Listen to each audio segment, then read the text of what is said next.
Midnight's Children is a 1981 novel by British Indian author Salman Rushdie. It deals with India's transition from British colonialism to independence and the partition of British India. It is considered an example of postcolonial, postmodern, and magical realist literature. The story is told by its chief protagonist, Salman Rushdie, and is set in the context of actual historical events.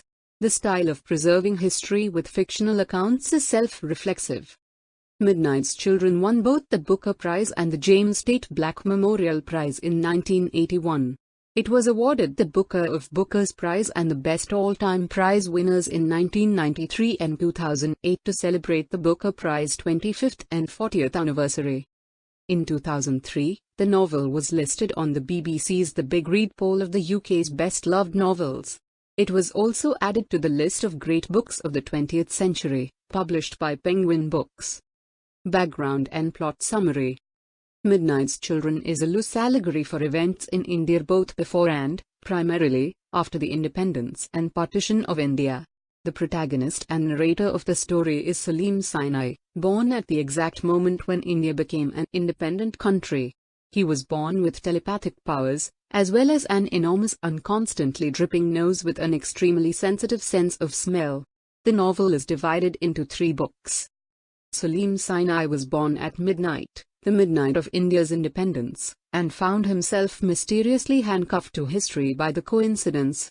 He is one of 1001 children born at the midnight hour, each of them endowed with an extraordinary talent, and whose privilege and curse it is to be both master and victims of their times. Through Salim's gifts, in rare and wildly sensitive sense of smell, we are drawn into a fascinating family saga set against the vast, colorful background of the India of the 20th century. The book begins with the story of the Rushdie family, particularly with events leading up to India's independence and partition. Salman is born precisely at midnight, the 15th of August 1947, therefore, exactly as old as independent India. He later discovers that all children born in India between 12 am and 1 am on that date are imbued with special powers. Salman, using his telepathic powers, assembles a Midnight Children's Conference, reflective of the issues India faced in its early statehood concerning the cultural, linguistic, religious, and political differences faced by a vastly diverse nation. Salman acts as a telepathic conduit, bringing hundreds of geographically disparate children into contact while also attempting to discover the meaning of their gifts. In particular, those children born closest to the stroke of midnight wield more powerful gifts than the others.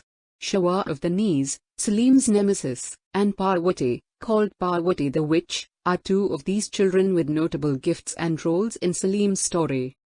Meanwhile, Salim's family begin a number of migrations and endure the numerous wars which plague the subcontinent. During this period he also suffers amnesia until he enters a quasi-mythological exile in the jungle of Sundarban, where he is re-endowed with his memory.